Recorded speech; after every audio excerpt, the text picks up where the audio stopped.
আসসালামু আলাইকুম। প্রিয় দর্শক, আমাদের রাজনীতিতে সবচেয়ে বড় প্রশ্নটা, আলোচনার সবচেয়ে বড় বিষয়টা এখন নির্বাচন। এই নির্বাচন ফেব্রুয়ারিতে হবে কিনা। যদিও সরকার, নির্বাচন কমিশন সবাই ফেব্রুয়ারিতে নির্বাচন হওয়ার জন্য যা যা করা দরকার তারা সবই করছেন, কিন্তু তারপরও সাধারণ মানুষের মধ্যে একটা সন্দেহ, একটা প্রশ্ন, একটা অনাস্থা কিন্তু আছে। আমার সঙ্গে গত কয়েকদিনে যত লোকের দেখা হয়েছে, সবাই আমাকে একটা প্রশ্ন কিন্তু কমন, অনেক প্রশ্নই করেছি, দেশের কি অবস্থা, দেশের কি হবে না হবে, নানা রকম প্রশ্ন কিন্তু করে, কিন্তু তার মধ্যে একটা প্রশ্ন খুবই কমন। সবাই জানতে চায়, আচ্ছা ভাই, নির্বাচনটা কি হবে, হলে কি ফেব্রুয়ারিতেই হবে? এই প্রশ্নটা কমন। কেন কমন? আমি সবাইকে জিজ্ঞাসা করি যে আপনার কাছে কেন মনে হচ্ছে যে হবে না, কেন মনে হচ্ছে যে ফেব্রুয়ারিতে হবে না? না হওয়ার পেছনে কিছু কি ঘটনা ঘটেছে? তারা কিন্তু তখন তেমন কিছু বলতে পারে না, কিন্তু তবুও তারা কেন যেন সন্দিহান। ডক্টর ইউনূস একটা ঘোষণা দিয়েছেন, ওনার মতো একজন ব্যক্তি, আমাদের দেশের মানে আপনার প্রশাসনিক প্রধান বলা যায় ওনাকে, সরকার প্রধান উনি বলেছেন, নিজে বলেছেন ফেব্রুয়ারিতে নির্বাচন হবে। সে অনুযায়ী ওনার মানে অফিস চিঠি দিয়েছে ইলেকশন কমিশনকে, ইলেকশন কমিশন একটা রোডম্যাপ ঘোষণা করেছে। তারপরেও কেন সন্দেহ? এই সন্দেহটা এতদিন যেমন তেমন ছিল, তারা কিছু জবাব দিতে পারতো না, কিন্তু তারপরে যেন কেন বুঝতে পারতো না যে আদৌ হবে কিনা। এখন যে জিনিসটা ঘটেছে, কিছু ঘটনা ঘটছে এখন, যে ঘটনাগুলো আসলেই সেই নির্বাচন ফেব্রুয়ারিতে হতে পারবে কিনা এই বিষয়ে সন্দেহের জন্ম দিচ্ছে। সবচেয়ে বড় ঘটনাটা কি? সবচেয়ে বড় ঘটনা হলো কয়েকটা রাজনৈতিক দল, যেমন ধরেন জামাত ইসলামী অথবা ইসলামী আন্দোলন অথবা খেলাফত মজলিস, এই তিনটা দল এরই মধ্যে একটা সুনির্দিষ্ট কয়েকটা দাবিতে, 5 দফা দাবিতে তারা আন্দোলনের ঘোষণা দিয়েছে। তারা মানে সবাই একই রকম আন্দোলন। সে আন্দোলনটা হলো 3 দিনের একটা কর্মসূচি তারা ঘোষণা করেছে। যেমন 18 সেপ্টেম্বর তারা ঢাকায় সমাবেশ করবে, বিক্ষোভ করবে।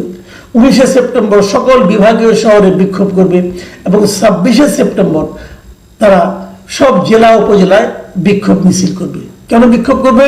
তাদের কয়েকটা দাবিগুলোর মধ্যে কি আছে? তারা পিআর পদ্ধতিতে নির্বাচন চায়। এর মধ্যে খেলাফত মজলিসের সঙ্গে একটু ডিফারেন্স আছে। যেমন জামায়াতে ইসলামী এবং ইসলামী আন্দোলন তারা চাচ্ছে যে আসলে যে জাতীয় সংসদ নির্বাচনটা এটাও পিআর পদ্ধতিতে হবে। খেলাফত মজলিস বলছে না, উচ্চ কক্ষে পিআর হলে চলবে। এটা নিয়ে তাদের মধ্যে একটু পার্থক্য আছে।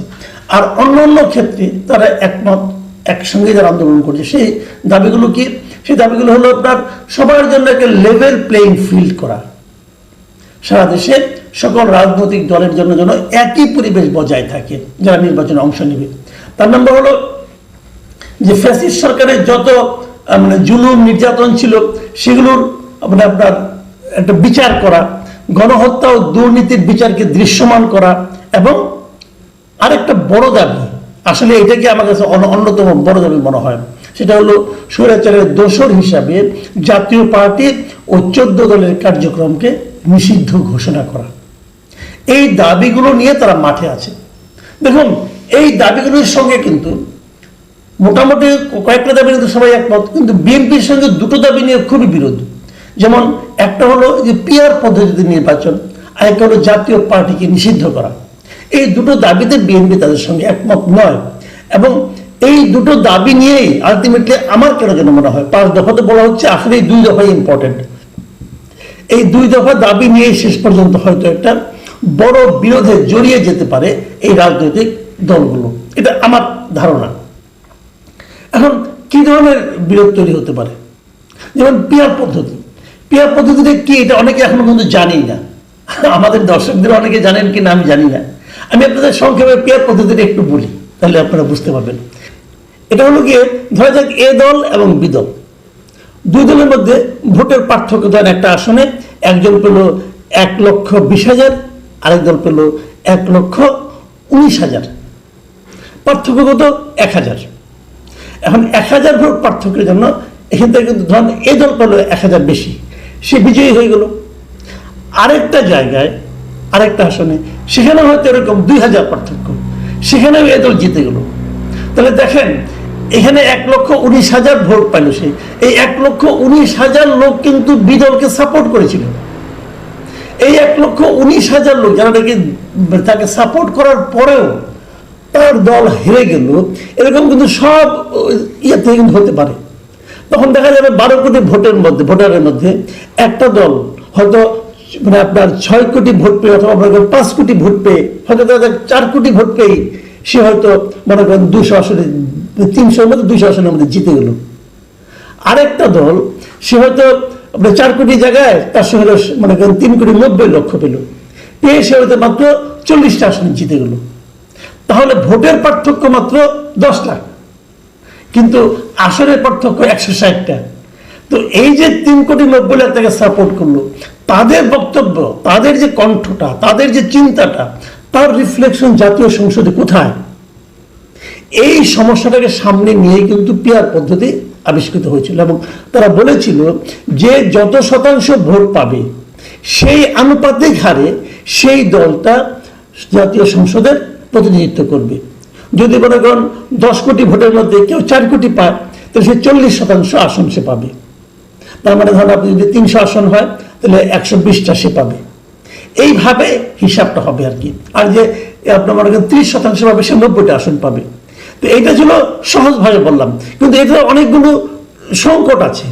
সংকটটা হলো কে আসলে সংসদে প্রতিনিধিত্ব করবে, এটা ঠিক করে দিবে নির্বাচনের পর সেই রাজনৈতিক দলটা। এখন একটা দল রংপুরে ধরেন আপনার একসময় জাতীয় পার্টির খুব প্রভাব ছিল, কিন্তু সে রংপুরে হয়তো 10টা আসন পেয়ে গেল, কিন্তু সারা দেশের মধ্যে যে তারা হয়তো 5% ভোট পেল অথবা 2% ভোট পেল, তখন কিন্তু সে 10টা আসন আর পাবে না। এখন এই আঞ্চলিক এগুলো নানা রকম জটিলতা আছে, অথবা স্বতন্ত্র যারা আছেন তাদের কি হবে, এটা নিয়েও একটা জটিলতা কিন্তু আছে। তো এইগুলি জটিলতা আছে, এই জটিলতাগুলো সমাধানও করার মতো ব্যবস্থা আছে। সেটা যেটাই হোক, আপনি যদি আগে ভোটারের শতাংশের হিসাবটাকে মেনে নেন, তাহলে কিন্তু একটা সমাধান খুঁজে বের করা যাবে। কিন্তু আপনি যদি মেনেই না নেন, তখন আরেক ধরনের কথা। বিএনপির বক্তব্য হলো আগে যেভাবে চলছে সেভাবেই হোক, এখানে পিআর নিয়ে আলোচনা করার কোনো দরকার নাই। আর এদের বক্তব্য যেটা ছোট দল, তারা মনে করতেছে পিআর পদ্ধতি হলে তারা ভালো করবে। যেমন ইসলামী আন্দোলন চায় পিআর পদ্ধতি, সারা দেশে ইসলামী আন্দোলনে অল্প অল্প অল্প ভোট আছে, তারা মনে করে সবগুলি ভোট যোগ করলে তারা হয়তো 2% ভোট পাবে। যদি 2% ভোট পায়, তাহলে 300 আসনের মধ্যে তারা কিন্তু আপনার প্রায় 12টা আসন তারা কিন্তু পেয়ে যাচ্ছে। কিন্তু এমনিতে তারা সারা দেশে একটা আসনও পেল না, কিন্তু তারা এই জন্যই চায়। তো যা হোক, এটা কি হবে আমরা জানি না, কিন্তু আমি নিজেও কিন্তু পিআর পদ্ধতির পক্ষে। কিন্তু আমার কাছে মনে হয় যে পিআর পদ্ধতি আছে, এটা এখনই এটা আমাদের যদি নিম্ন কক্ষে আমরা প্রয়োগ করতে চাই, তাহলে ওদের সময়ে এবং এর নির্বাচনটা পিছিয়ে যাবে। এটা সমাধান, এটা আলোচনা আরো অনেক কিছু করতে হবে, এটা তো সময় লাগবে। হয়তো পরবর্তী নির্বাচনে আমরা এটা নিয়ে ভাবতে পারবো, এটা আমার ধারণা। কিন্তু ওনারা এখনই চান এটা জাতীয় আপনার ইসলামী আন্দোলনও চান এবং জামাতে ইসলামও চান, এই ওনার দুইটা পার্টি চান এবং খুব জোরালোভাবে চাচ্ছেন, এখন খুবই জোরালোভাবে চাচ্ছেন। আর দ্বিতীয় যে পয়েন্টটা, সেটা হলো জাতীয় পার্টিকে নিষিদ্ধ করা। আমি মাঝখানে ওগুলি বাদ রাখলাম, ওগুলি সবাই চায়। জাতীয় পার্টিকে যে নিষিদ্ধ করাটা, এটার ব্যাপারে কিন্তু এই জামায়াতে ইসলামী এবং ইসলামী আন্দোলন এবং খেলাফত মজলিস এমনকি এনসিপি পর্যন্ত এর সঙ্গে কিন্তু একমত, দৃঢ়ভাবে একমত।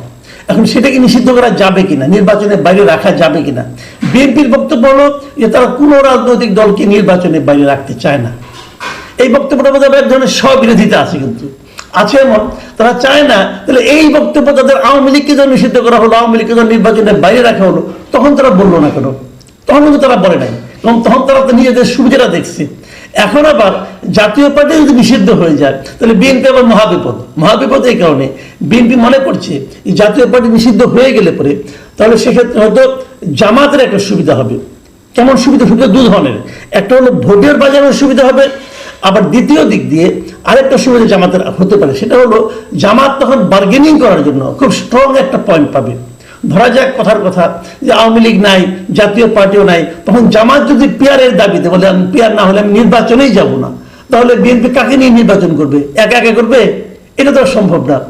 যে কারণে জামাতকে নির্বাচনে আনার জন্য হলেও বিএনপি চাচ্ছে যেন জাতীয় পার্টি নির্বাচনের মাঠে থাকে। এই যে হিসাব নিকাশগুলো, এই হিসাব নিকাশগুলো কিন্তু সামনের দিনগুলোতে আরো বেশি স্পষ্ট হবে বলে আমার ধারণা। এবং আমার এটাও ধারণা, এরা যে এই যে তিনটা দল একত্রিত হয়েছে, এর সঙ্গে আমার ধারণা আগামী দিনগুলোতে আরো কিছু ছোট ছোট দল যুক্ত হতে পারে। যদি যুক্ত হয়ে যায়, তখন বিএনপির চাওয়া, আওয়ামী লীগের এই ইসলামী দলগুলো এবং যারা যুগপৎ আন্দোলন থাকবে তাদের না চাওয়া, এর মাঝখানে সরকারের কি অবস্থান হবে, সরকার কোন দিকে যাবে, এটা নিয়েও কিন্তু একটা বড় ধরনের জটিলতা আমার মনে হয় সৃষ্টি হতে পারে। সেক্ষেত্রে এই জটিলতাগুলি নিরসনের আরো কিছু সময় লাগবে। আর সবচেয়ে একটা বড় যে ঝামেলাটা যেটা আছে, যে কথাটা আমি এখনো বলি না আর কি, এটা নাকি এই মুহূর্তে সবচেয়ে বড় ঝামেলা, 5 দফার মধ্যে একটা দফা, সেটা হলো তারা বলছে এই দলগুলো যে জুলাই সনদের ভিত্তিতে নির্বাচনটা হতে হবে। এটা হলো আরেক জটিলতা। জুলাই সনদ হলো অনেক কিছু, তারা অনেক কিছু চেঞ্জ করতে চেয়েছে, অনেক সংস্কার করতে চেয়েছে, সংবিধান সংস্কার কথা বলা হচ্ছে। সেই সংবিধান সংস্কার করে সেই মানে সংবিধানের পরিবর্তিত যে সংবিধান হবে তার আলোকে নির্বাচন করতে হবে। এটা আবার বিএনপি চাচ্ছে না। বিএনপি বলছে না, নতুন যে গভর্নমেন্ট আসবে তারা সংবিধানে কি পরিবর্তন করবে না করবে এটা নিয়ে। এবং এই দাবিতে কিন্তু আবার এনসিপিও খুব সোচ্চার।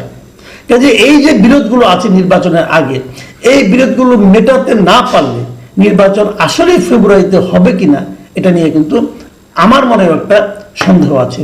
আমরা যত সহজে ভেবেছিলাম যে ডক্টর ইউনূস বোধহয় রাজনৈতিক দলগুলোর মধ্যে একটা ঐক্যমত তৈরি করতে পারবেন, আমার এখন যেটা মনে হচ্ছে উনি সেখানে ব্যর্থ হয়েছেন। এবং ওনার কোনো ক্যারিসমেটিক কোনো উদ্যোগ আমি এখন পর্যন্ত দেখতে পাচ্ছি না।